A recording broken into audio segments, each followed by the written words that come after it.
Thank you very much, everyone, for attending tonight. I hope it's going to be quite a long evening, so you may need coffee on hand just to keep you going. Tonight's talk is going to be about the establishment and expansion and eventual closure of the hospital, UVF Hospital at the Botanic Queen's University site. It will also include biographies on some of the nurses, cooks, and one of the ambulance drivers. So just to give you a flavour of everything that was going on in the hospital, what I'm going to do is go through the history of the hospital first of all, then I will look at some of the individuals. The talk next week will focus on patients, the beds which were named after individuals or companies or towns, and it will also look at some of the men who died whilst they were being treated at the hospital on the Botanic Queen's site.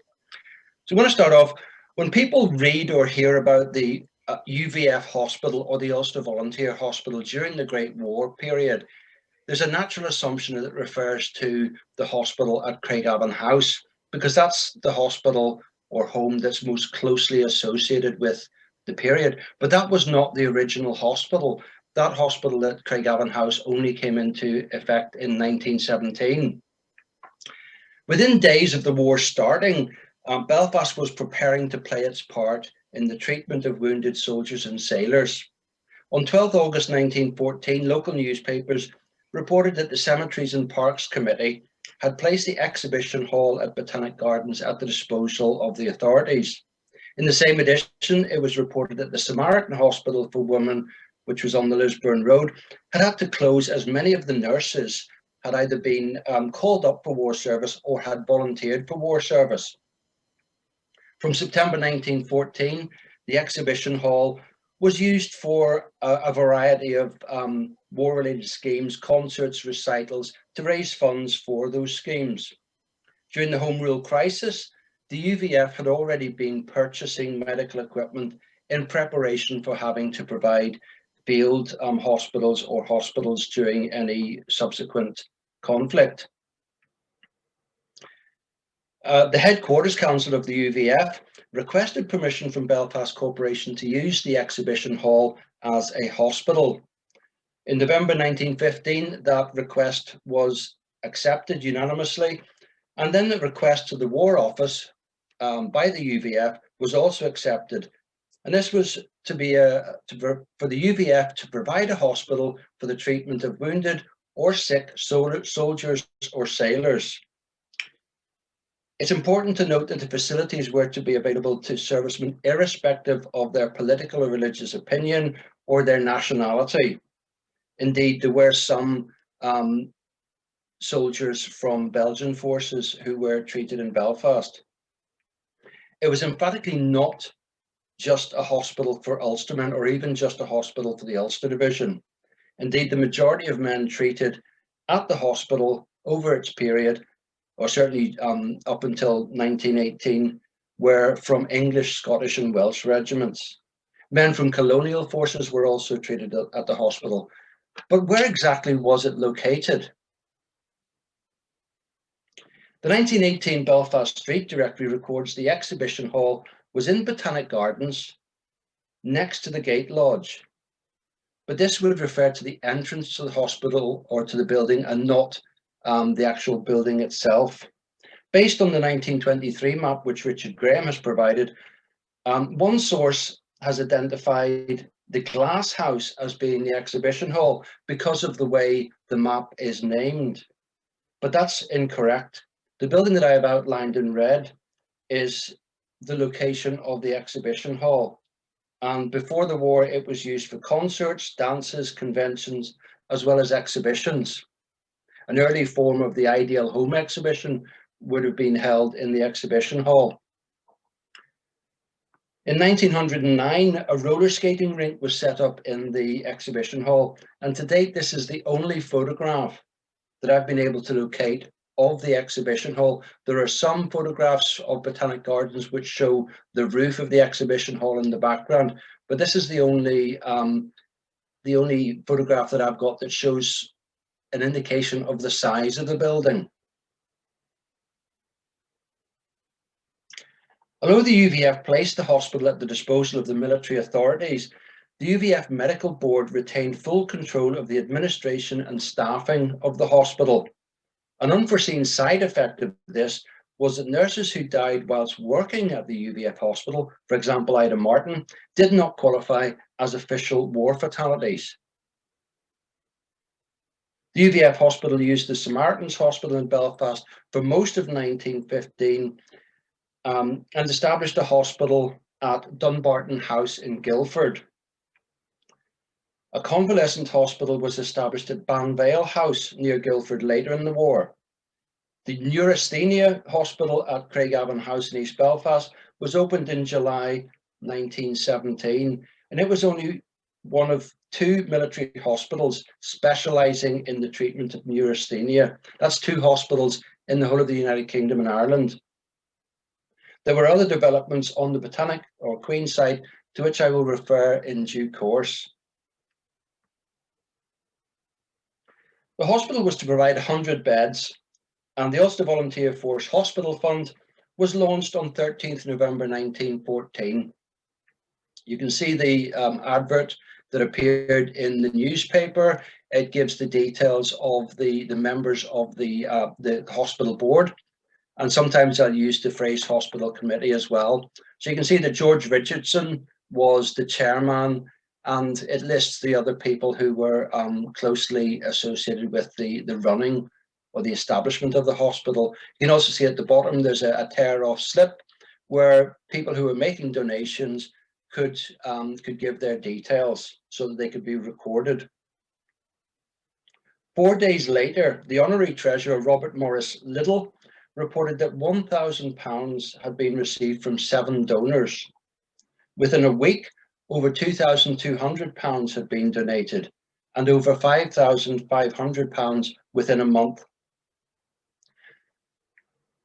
£5,500 in current terms would be £638,000, and that was raised from local people of all strata in society, from companies, from schools, from churches. And it must be remembered that there were several other war-related appeals vying for support at the same time. And some of these were to help prisoners of war. Some of them were to help civilians in Belgium and France who had been displaced. There was a wide variety of different funds that were vying for people's support. And yet people rallied to the cause and started to provide significant finances to enable the Ulster Volunteer Hospital to get underway. In early 1915, it was decided that any donor who contributed £50 or more would be given the opportunity to name a bed. I will talk about some of the named beds in next week's talk. The names of subscribers, the amounts donated, were regularly reported in the Belfast newspapers. It started off, they were being reported every 2 weeks, and then as the war progressed, and as sort of funds or the funding declined a bit, you find that it was maybe once a month and then once every 2 months. But all the subscription lists were published, and to date I've downloaded all, but I've been able to find all but one of the 34 subscription lists. The names of the subscribers, as I say, were reported, and donations came from individuals, from clubs and societies, commercial and industrial firms, schools and churches, and even from men who were on active service in France and Belgium. In June 1916, Robert Little received a letter from the office bearers of the Inniskillings True Blues Loyal Orange Lodge number 870. This was a military lodge, temporary lodge that was formed to provide Orangemen in the Inniskilling Fusiliers a means of being able to meet together for Orange purposes. And it was specifically for the 11th Service Battalion of the Inniskilling Fusiliers, which was part of the 109th Infantry Brigade. The letter read, "Enclosed herewith, please find 2 postal orders to the value of 8 shillings each. This sum represents the unexpended portion of the funds of LOL 870 somewhere in France. I love this bit. As we hope to be otherwise engaged for some time to come with pressing business, which will prevent the Lodge from working as usual, we have decided to use this balance as a small subscription to our own hospital.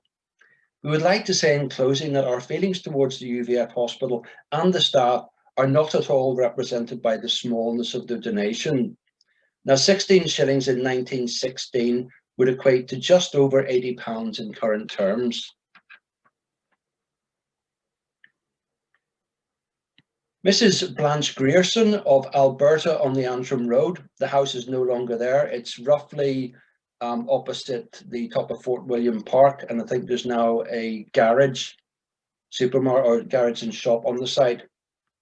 She was so prolific at obtaining donations that the UVF Management Board published her endeavours separately in the newspapers. So not only whenever they produced a list, they would include donations from Mrs. Grierson, but they also reported her donations in more detail, specifically to give the details. She was the wife of the very Reverend Charles Thornton Primrose Grierson, who was Dean of Belfast at that time. The 6th Mrs. Grierson subscription list was published on 9th November 1918, 2 days before the armistice, and that reported that nearly £2,721 had been collected by Blanche Grierson. That equates to approximately £189,910 collected by or organised by one woman. And basically, she went round her friends and associates and societies, more or less encouraging them to make donations.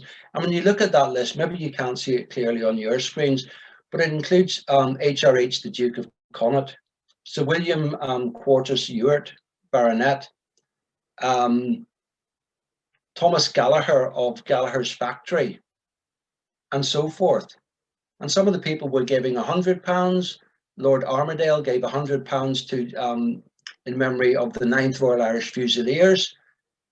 So 2 beds were named for them. And down at the bottom, you've got people like the Reverend and Mrs. J. Bentley, who gave 10 shillings. So it was a wide variety, but it was from a certain strata in society. You would get a lot of ministers, colonels, admirals, and so forth in that list, including 2 loyal Ulster women who gave £2. It's fascinating when you see some of these, just to try and then track the histories of who these people were. The Mrs. Riddle gave £5. They were the 2 ladies who established Riddle Hall, the residential accommodation for women studying at Queen's. Don't want to go too much into that at this stage. This entitled Blanche Grierson to name 54 beds in the hospital, and as a mark of respect for her endeavours, the UVF Hospital Committee named a bed for her. 4 days after the armistice was signed, the 34th subscription list was published. The total raised standing at just over £99,590, which equates to £6,951,433 in current terms. The largest donation on this list was £1,050, which was arranged by Mr. Ernest A. Boas of the Loop Bridge Weaving Company, and was specifically designated to pay for the installation of whirlpool baths for the orthopedic department. So way back in 1918, you had spa treatment being introduced in the UVF hospital to assist men who had lost limbs or who had suffered injuries that had affected their mobility and so forth. The hospital was formally opened by Lady Carson on 8th January 1915, and 80 beds were available in the exhibition hall. A further 20 beds were available at the Smarden Hospital, thus meeting the target of 100 beds that the War Office had requested. Sir Edward Carson described the hospital as a memorial to the patriotism of Ulster. The UVF Medical Board had worked closely with the Senate of Queen's University, which had given the UVF Hospital permission to build an annex to the exhibition hall on its grounds. This annex housed the kitchens, laundry, bathroom and toilet facilities. Further buildings would be constructed in the university grounds with the permission of Senate, which stipulated that the hospital would have to vacate the premises should the grounds be required for the university. As a result, the additional buildings in the university grounds were made of wood rather than stone or brick. They were designed and built so that, if necessary, they could be dismantled easily. The Senate, with the support of the students' body, gave permission for patients to use rooms in the Students' Union buildings for recreation purposes, but they made a stipulation that the UVF Hospital would be liable for any damages caused. The following are some photographs which appeared either in local newspapers shortly after the opening or in the UVF Hospital Christmas book that was produced at the end of 1915. So this picture here, headed "A Present from the UVF," shows a row of beds laid out, awaiting patients. You can see that there's a pedestal at the head of each bed, and that was to facilitate the naming of a bed after a group, an organization, a town, or a person. And the naming wasn't just for people who had died during the war. For example, one of the beds was named the Thomas Andrews Jr. Bed after the man from Harrington Wolff who had died in the sinking when RMS Titanic sank. This is a later photograph of one of the wards from the UVF calendar of 1915. And again, you can see the UVF Hospital logo is on the end wall. You can also see how many windows there were, providing light and ventilation into the wards. You can also see at the very back wall that there are two portraits on display. It's not clear who those were, but I would be very willing to bet that they are portraits of the King and Queen at the time. This is the operating theatre, which is a bit Spartan, but was functional for what was needed. The X-ray room and the laboratory. The word on the blackboard is urea. On Thursday, 18th February 1915, 100 wounded soldiers arrived at the Great Northern Railway terminus on an ambulance train from Dublin. These are two photographs that appeared in the local press of one of the hospital trains. And in the lower photograph, you can see that the beds were laid out in rows, but also in bunk style, so that there were two levels on which men could be resting during the train journey. 19 of those men were transferred to the Exhibition Hall Hospital, being the first admissions. A further 10 men were admitted to the Samaritan's Hospital. One of the 19 men was James G. Hill from Belfast, who was wounded while serving with the 126th Brigade of the Royal Field Artillery. All the other men who were admitted to the UVF Hospital were from England, Scotland, or Wales. In May 1915, the War Office requested that the UVF Hospital double its capacity to cater for 200 patients. This aerial photograph of the Queen's University campus is from 1938, and whilst the exhibition hall has been demolished, I've marked where it would have been, along with the annex which was on the Queen's University site. The other UVF hospital buildings on the university grounds were still in place in 1938, and I've marked the location of the Londonderry wing.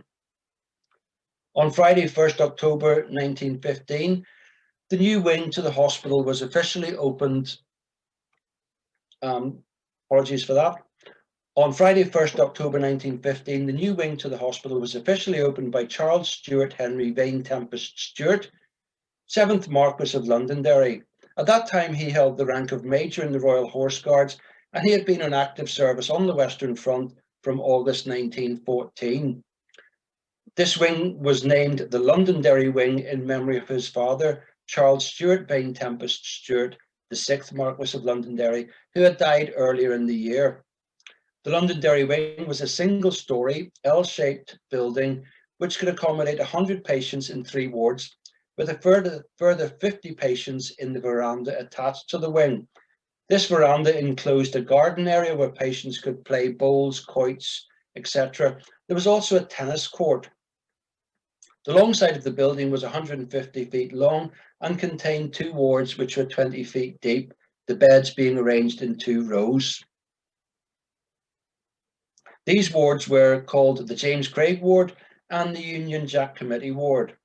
The short side of the building had 1 ward called Mountjoy Ward, which was 40 feet wide and had beds arranged in 4 rows. We'll see an example of a Mountjoy ward later on in the talk. The UVF Hospital on this site now had a total capacity of 236 beds, with 86 in the Carson wing, as the exhibition hall had been renamed, 100 in the Londonderry wing, and 50 in the Londonderry wing veranda. A further 30 beds were available at Dunbarton House in Guildford. At the end of October 1915, the UVF Hospital fund stood at £14,729, which is just over £1.7 million in current terms. On 4th October, just a few days after the Londonderry wing opened, a hospital train with 250 wounded men on board arrived at the Great Northern Railway terminus in Belfast. 110 of those men were admitted to the UVF Hospital, 35 being admitted to the new Londonderry wing. That means that whenever the February ones came in, the number of patients that were sent to the UVF Hospital was around about 25% of the total that came in on that delivery arrival. But now we're getting up to 50% of the arrivals in Belfast being allocated to the UVF Hospital, which shows how the hospital developed, but also the esteem, I think, with which the hospital was held by the military authorities. At this time, the UVF relinquished control of the Samaritan Hospital, and it returned to being a hospital for women. A few more old photographs. This is a photograph of the Union Jack Committee Ward, which you can see on the wall just here. And at the back, you can see that it's the Ulster Volunteer Force Hospital, Londonderry wing. Again, interestingly, you've got the Red Hand of Ulster on the shield, as in the same type of shield as was used by the Ulster Division, but in this case, the red hand is a right hand rather than the left hand of the Ulster Division. And you can see the soldiers, who have obviously been arranged for the purpose of this photograph, reading newspapers, also some of the nurses in there. This man here appears to be wearing the headgear of possibly an Australian or New Zealand unit. This is the Sir James Craig ward. So again, you can see a long ward, windows which provided ventilation and light. You can also see the pipes for the heating and so forth. So they were very airy, they were very spacious, and it would mean that the men that were patients in these wards did not feel cramped.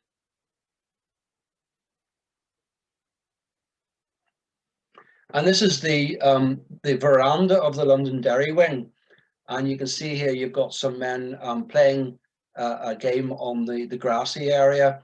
On the other side of the fence would be further gardens and the tennis court. You can see that most of the men in this photograph are in relaxed mode. This fella here is leaning back on a recliner, but look at this man here, standing rigidly to attention. Why? Is it because he had suffered shell shock and that was his mode, that he would stand to attention? We don't know, but it's when you look at all the other people standing around there, they're all in relaxed mode, except this one man who's standing rigidly to attention. Of course, we don't know what horrors he had seen on the battlefields. In 1916, there were several developments relating to the expansion of the UVF Hospital. In September, the War Office requested the Hospital Committee to consider expanding the capacity of the hospital by a further 150 beds. The Hospital Committee, at the same time, had offered to provide the War Office with a facility specialising in the treatment and rehabilitation of men who had lost limbs.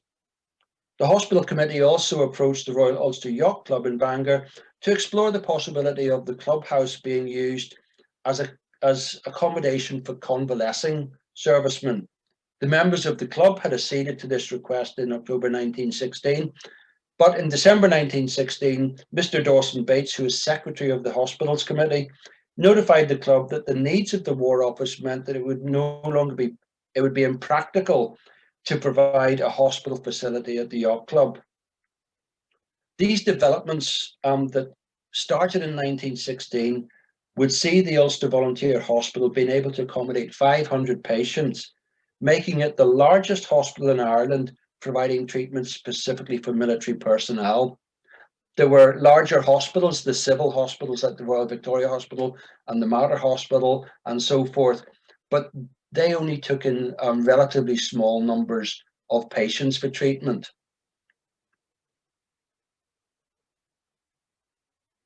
The Abercorn wing, housing the limbless and orthopaedic branches, was opened on 2nd February 1917 by the Duchess of Abercorn. The 25th subscription list, published on the same day, recorded that subscription stood at just over £31,430, or 2.75 million in current terms.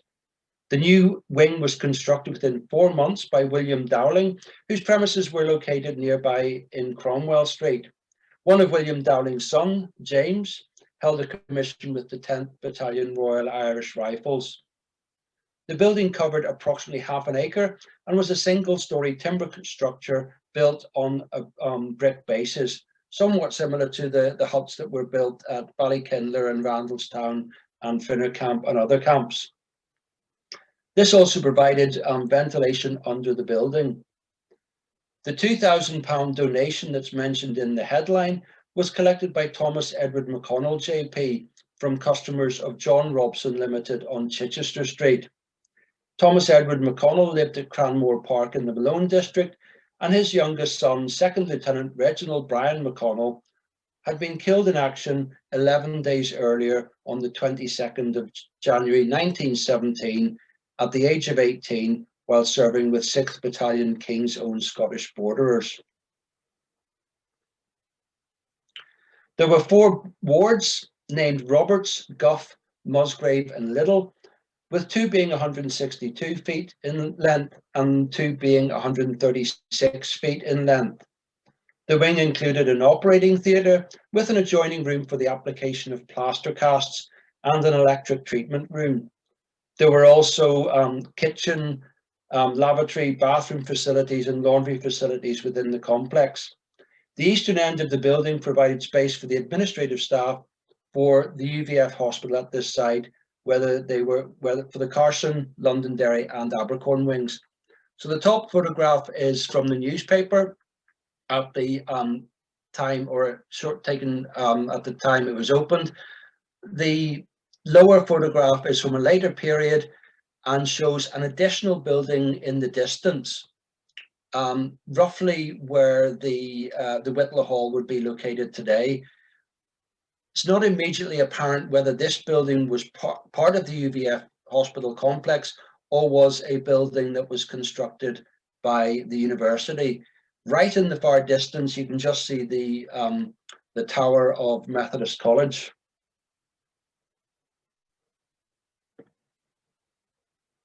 In August 1917, the UVF Hospitals Committee reported that the hospitals had a capacity for treating 604 patients.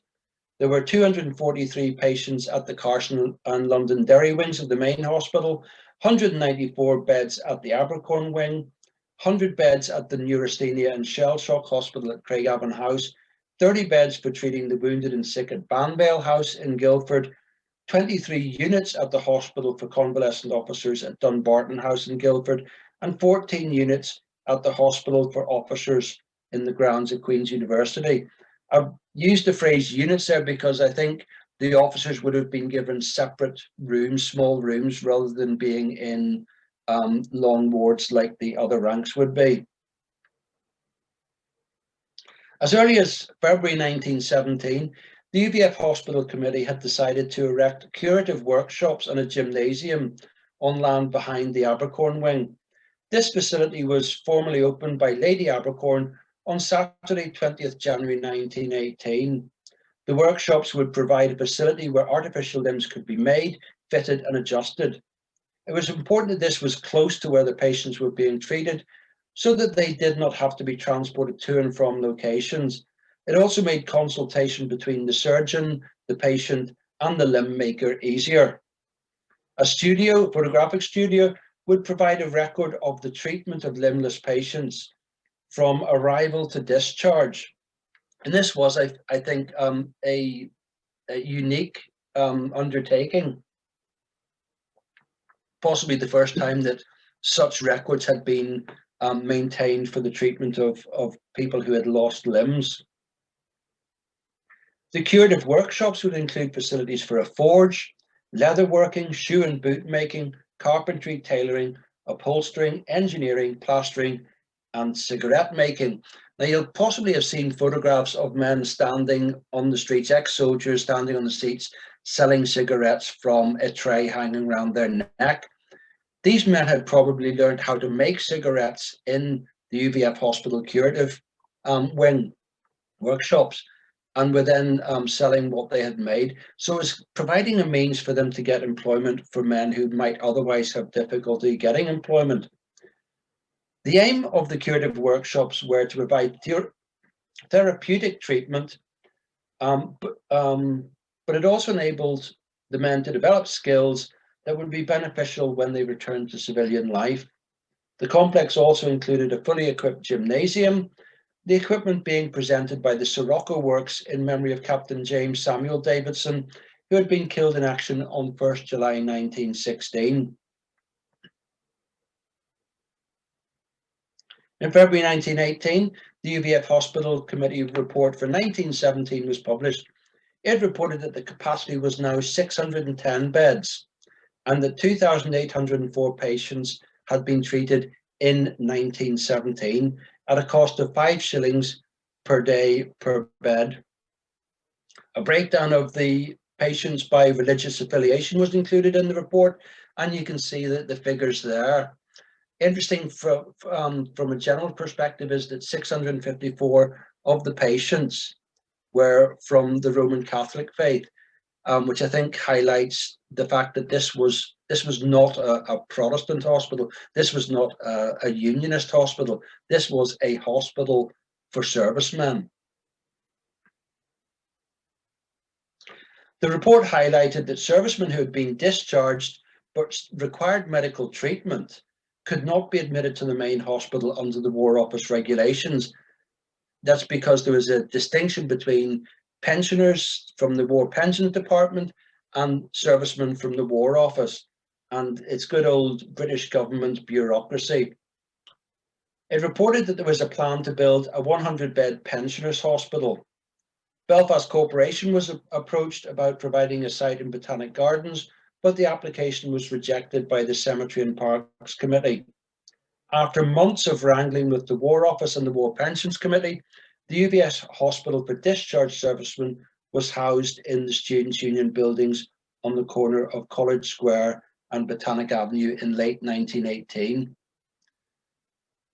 But it's possible that the building that's in the distance there, where the Whitla Hall is currently located, it's possible that that was built as this hospital for discharged soldiers, but I have no substantive evidence to support that.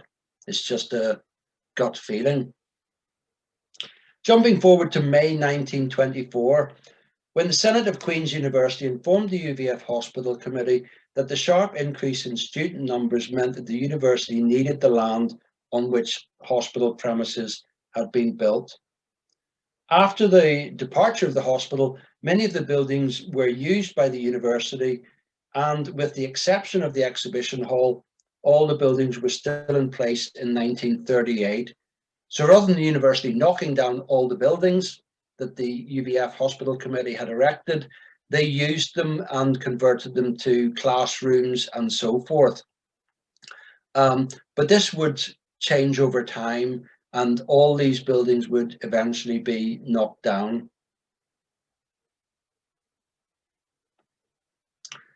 By this time, the number of patients being treated had dropped considerably.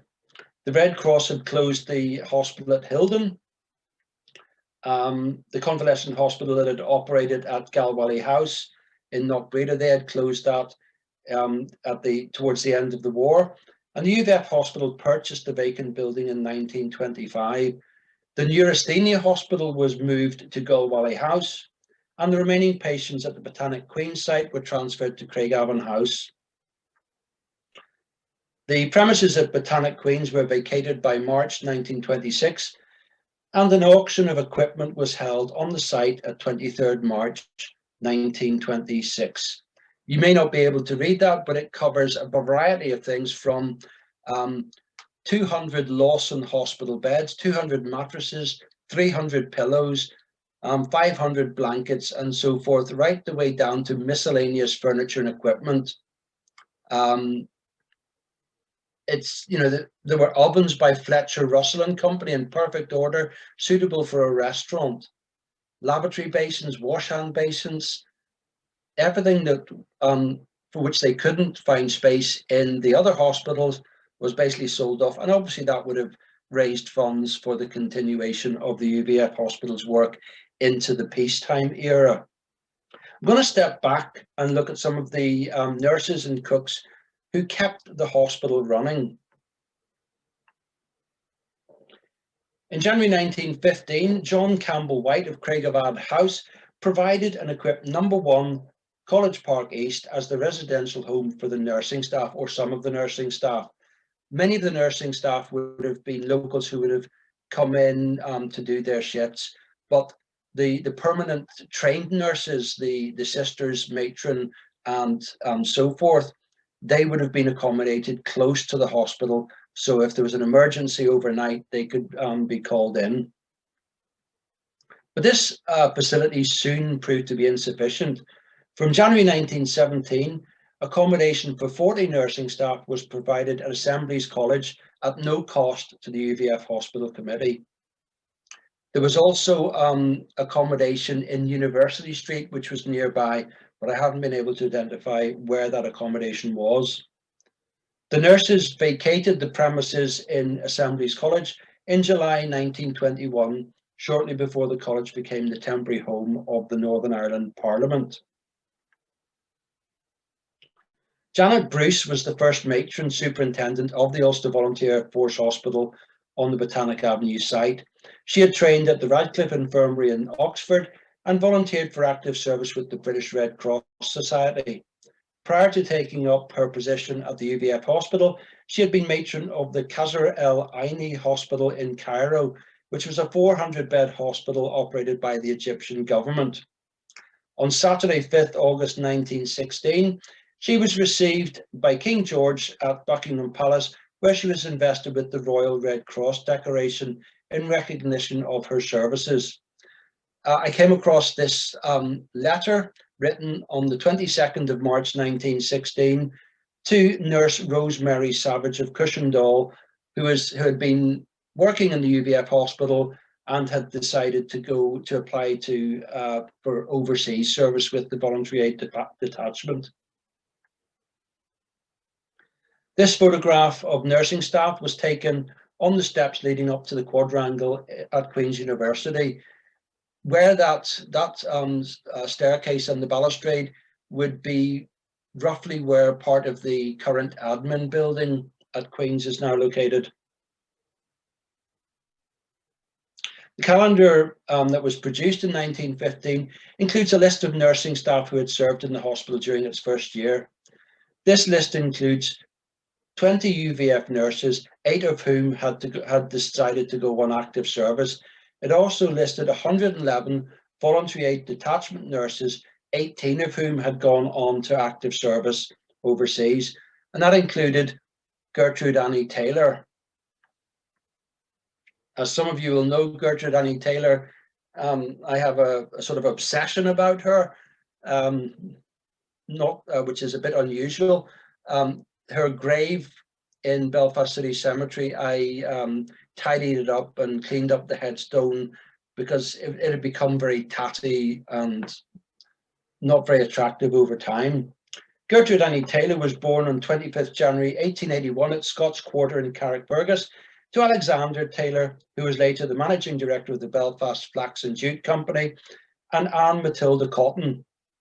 In 1911, they were living at Strathearn, which is now Strathearn School, on the Belmont Road. Gertrude Taylor served as a nurse at the UVF Hospital in 1915, before serving overseas at 20 General Hospital at Camières in France, and she was serving at the first London General Hospital at Camberwell when she died of pneumonia on the 12th of December 1916, aged 37. She was buried in Belfast City Cemetery, and the inscription on the pedestal of the pillar at her grave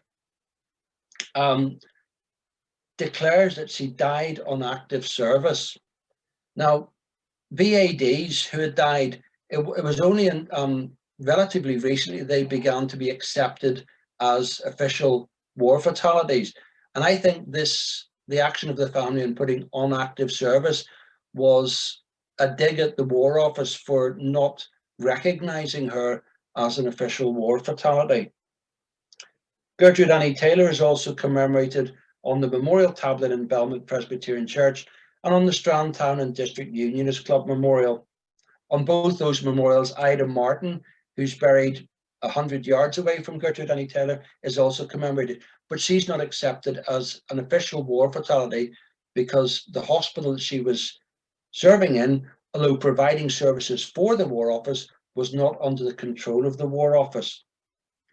In his sermon on Sunday, 17th December 1916, the Reverend McDermott, minister of Belmont Presbyterian Church, who had lost a son in the Great War, paid tribute to Gertrude Annie Taylor and included these words: "Miss Taylor's death reminds us that not all the heroes in the war were men. They were not all to be found among the figures at the front. Not infrequently, they were to be found amongst those who, all unmentioned, faithfully performed their duties at the bedsides of the wounded and weary. For them there was no roar of the guns, no excitement of the charge, nothing but the endless battle against suffering and death. But they were heroes and heroines all the same." And I think it's a tragedy that the role played by nurses in the Great War has not been fully explored, and especially, to my mind, the role played by the voluntary aid detachment nurses. Margaret Cameron Young was born on 28 March 1893 at Ponsonby Avenue in Duncairn Ward to Thomas Young and Amelia Cameron. Her father was a mechanical engineer at the York Street Flax Spinning Mill, and the family lived at Newington Avenue. Margaret Young signed up for war service with the voluntary aid detachment in October 1915, and after a short period of training and service at the UVF Hospital, she went on overseas service. Margaret was serving as a VAD nurse at 2nd General Hospital when she died of illness on 30th of July 1918, aged 25. Although the details of her death are not specific, it's more than likely that she died of either influenza or pneumonia during the pandemic of 1918. She's buried in the Turlington British Cemetery at Wimille in France and is commemorated on a family memorial in Shankill Graveyard in Belfast. Her name was the first name recorded on the memorial tablet for Newington Presbyterian Church. Unfortunately, that memorial was lost in the German air raids of 1941. Margaret Cameron Young had been awarded 2 Scarlet Stripes and was also awarded the British War Medal and the Victory Medal. In August 1916, the UVF Hospital advertised for a matron, and the salary was £100 per annum. That would be £10,300 in current terms. But she would also got her rations, her uniform, and an apartment.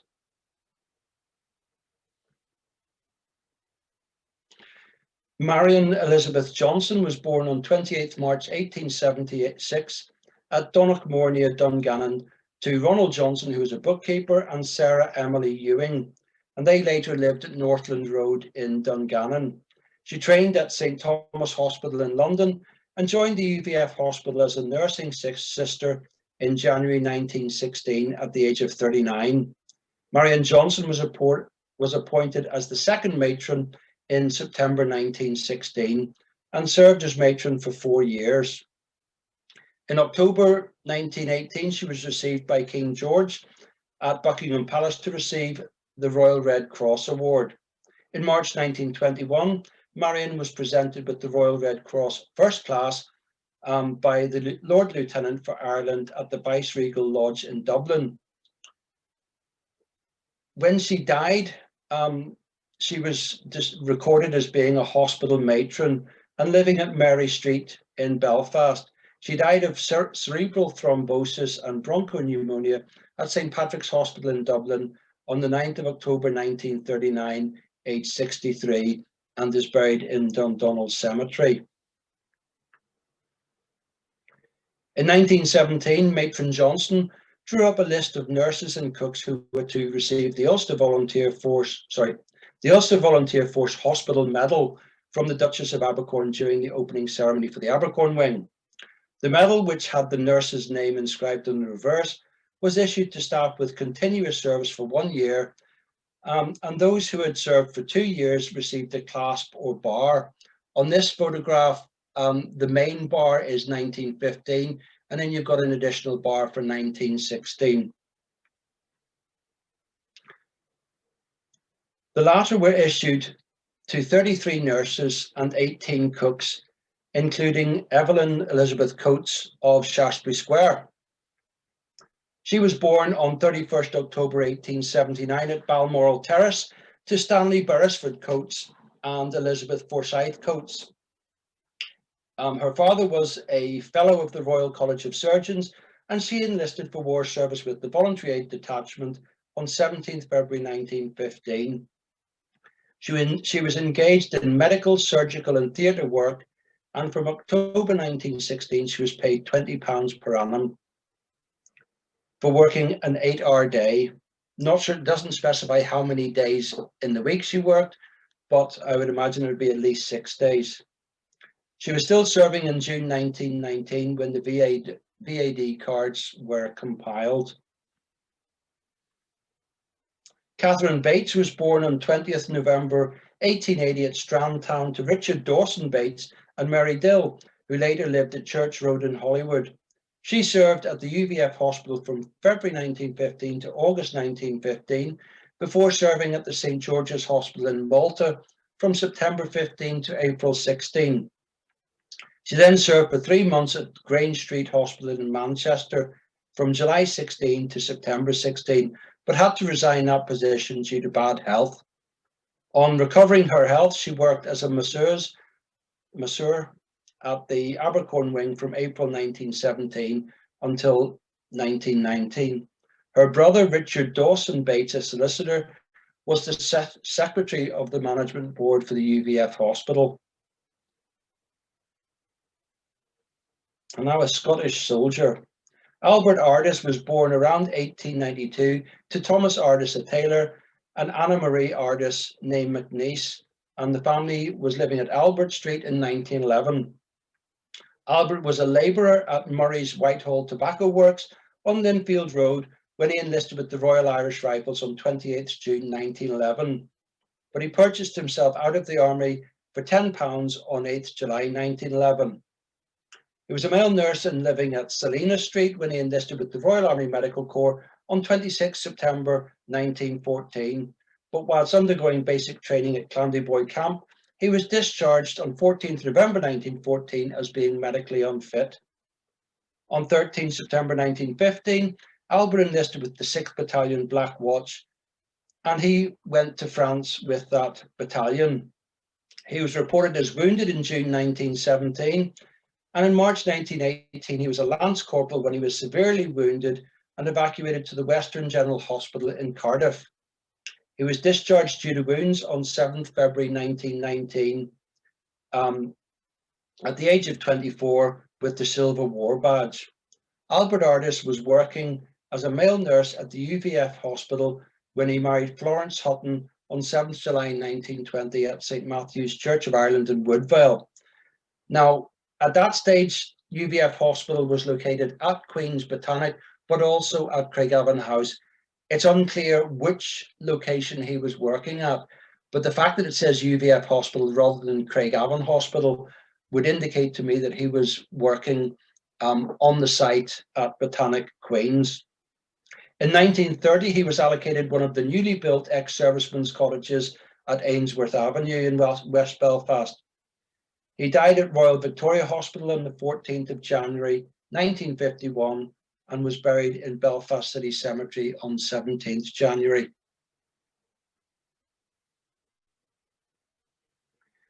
This photograph, also from the 1915 Christmas book, was taken of the cooks at the UVF Hospital, and it was taken at the same location as the nurses.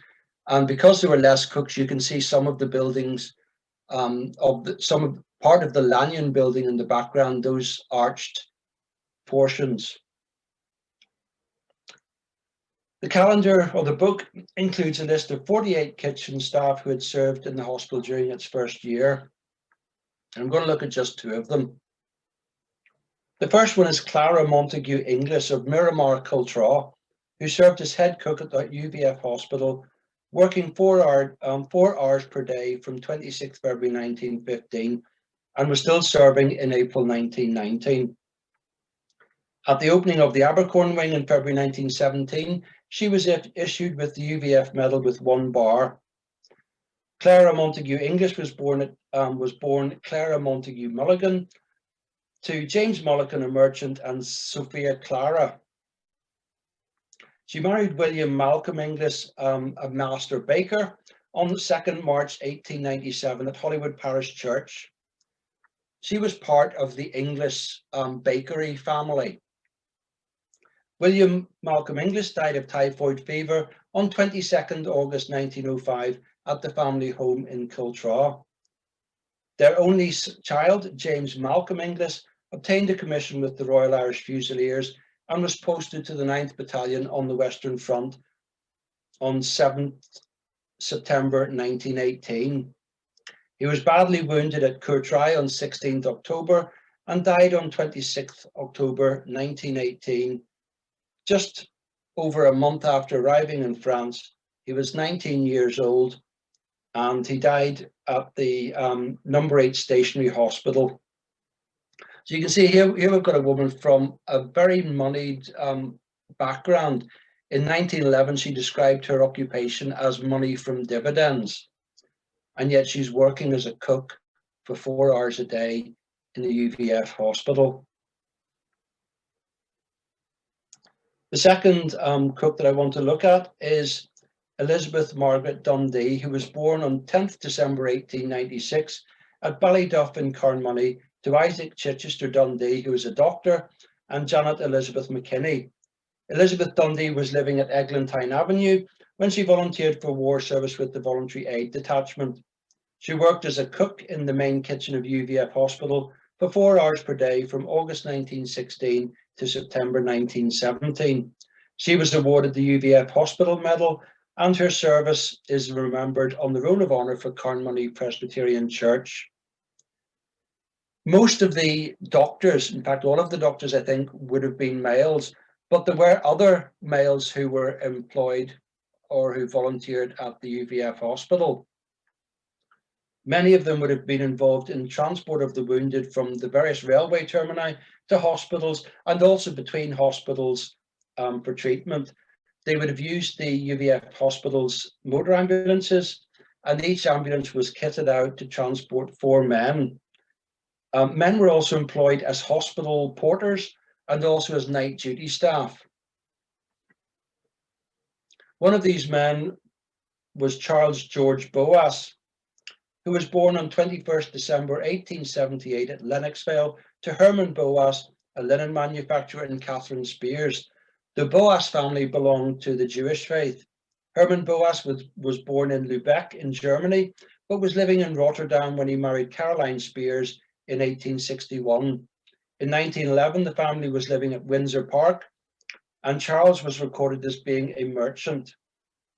Charles Boas was 38 when he engaged for war service in October 1917. As you can see, the particulars of duty: night duty at hospitals, transport of wounded. A Kathleen Dora Boas from College Gardens worked as a cook in the hospital, but I haven't been able to establish the nature of their relationship. And that, ladies and gentlemen, brings my portion of this talk to an end. I'm going to pass over to Gavin, who's going to talk about one specific patient at the hospital. Thank you, Nigel. John Edwards Walsh was born in Ramelton, County Donegal, on the 25th of November 1888 to Thomas and Jane Walsh, née Edwards. On the 13th of March 1906, John joined the Northern Bank. Transfers followed within the bank to Ballyborough and head office Victoria Street, Belfast. At the start of the Great War, John volunteered and enlisted into the 14th Battalion Young Citizens Royal Irish Rifles and served as a sniper at the Somme, Messines and Ypres. He was injured twice by gunshot and refused on a few occasions to have his leg amputated.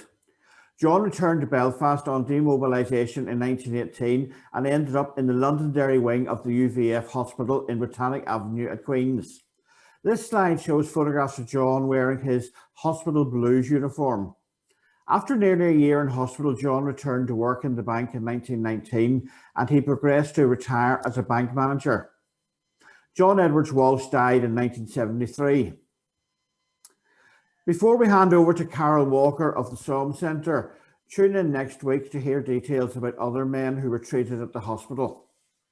I just want to say thank you very much to Nigel and to Gavin there at the end, but to Nigel for a very informative presentation and an excellent piece of research, I might add as well. I really think it highlighted the extensive organisation of the Board of Management of the UVF hospitals at the time. And sometimes we take it for granted and don't think, back of what the organisation skills were, particularly when, as Nigel highlighted there, how many hospitals there was on the go at the time here within the province. And we're very fortunate in the Somme Museum as well to have a lot of those collections, such as nursing, relating to the nurses and artefacts that relate back to Craigavon House as well in particular. I think also the point to mention that I think was great that you brought out tonight was the dedication of the staff that there was within these hospitals. And that's one thing, very fortunately, we had one veteran. I used to visit with my colleague, Jessie Getty, and Jessie had served in Galwally and then had gone over and served in Vimaroo and then came back and served in Galwally.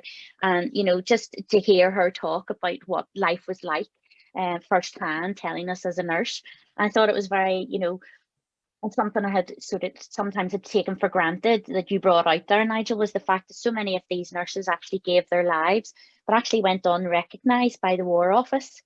When you go over to France and Belgium and the battlefields, yeah, the ones that have died on foreign fields have got the headstones, are in the cemeteries and have got it, but maybe the ones that have died back home, still doing the same work, sadly have paid that sacrifice, but aren't given the same recognition as the ones in foreign fields. Just 2 points to say that I remember. I'm 27 years in April with the Somme Association, and when I started working Craigavon House. We still shared the house with the veterans. So it was at the time the Somme nursing home hadn't fully moved from Craigavon House into the newly built. They were waiting to build the new nursing home. So we still had some of the veterans there and shared it with them. And sometimes I do feel very, that I didn't actually take advantage of it. I didn't understand enough. I was at 27 years younger. I maybe didn't take advantage of their advice and what they had to talk to them at the time. But I do remember the UVF hospital, or the UVF ambulance, I've seen there on Nigel's slides there and mentioning it. Well, actually, I still remember 27 years ago that the Craigavon House still had the UVF ambulance, and it still said UVF on it.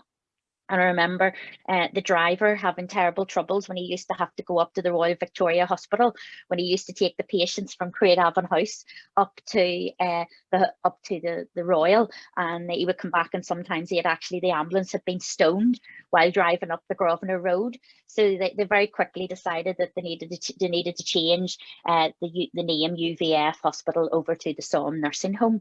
One other thing, and I think this is one of my regrets as well, and probably the Somme Association regrets, is that that when we were there, that we still had access through the billiard room into the 2 wards that were there. And I remember going in and seeing a bit like some of the photographs that Nigel's just showed here tonight, that Craigavon House still had the kitchens. You could walk into the kitchens. There were, as you can see them, some of them in the photographs. They also had the rooms like the surgical rooms, and also the rehabilitation rooms, and a lot of that equipment was still there. I actually remember being quite horrified and seeing some of the prosthetic limbs, some of the things that they used for the soldiers, and we didn't actually take them because they belonged to the nursing home. They weren't something that we had actually taken and put into the museum. So sadly, they were all just disposed of when the wards were sold off and the nursing home moved out into their new building. So excellent presentation, Nigel. Brought back lots of memories, and thank you very much for it. I'll be making available all the newspaper articles that I've compiled for this, so that you possibly already have some of them, but I find fascinating the list of subscribers, and I would love to see those lists fully transcribed, so that there's a record of who had given and how much they'd given. I know that the named beds, there was a roll of honour, I suppose you could maybe call it, which was produced, which gave the names, but it gave very Spartan details, just the name of the bed and who had submitted the money. Whereas what appears in the newspapers is more detailed because it gives more of the details of the person. So in due course, I'll be passing those along to you. You'll probably need a new hard drive to accommodate it all. But it's a fascinating period, and so many people just don't know. I mean, I think I wonder what would a lot of students in Queen's would feel about if they knew that the buildings that they were using, for example, the South Dining Hall, how they would feel if they knew that originally that the South Dining Hall was a UVF hospital. It brings that whole element in there, and I just think it's good. It's fascinating, but I would like to see more done in terms of some recognition at Queen's of that important work that was done. The only building that still exists that was used by the UVF hospital was the original Students' Union building, which was on the corner of College Square and Botanic Avenue. It's now part of the music department, I think, but it was men from the UVF hospital went there to play billiards, to play darts, to read the newspapers, or just to chat. And that sort of historical aspect has been lost. Like so much of our history, through either people just not being interested in it for a long time and it just falling out of the public consciousness. But that's maybe something for a later date. Yeah, just something on sorry, I was just going to say on the connection to it is, we, as you know, we have the Ulster Patriotic Funds, the UVF Patriotic Funds, and some of the records, we're doing quite a bit of work, extensive work recently on them. I've actually applied to the Heritage Lottery Fund to do, if we get funding, to do some more research on them. Unfortunately, the UVF records are all paper documents at the minute, and they've never been digitalized, and you have to be so delicate when you're actually going to work with them again, because we're trying to preserve them. But hopefully, if things go according to plan and we manage to get some lottery funding this year, we'll be able to do some more work on those, because they would mention a lot of the details relating to the hospitals as well that isn't out there in the public domain. And as you know, when you know, I try to access them for you, some of the information that you're able to pull off them is amazing, particularly from a social history point of view, as well as from a military point of view. And they're excellent documentation to have.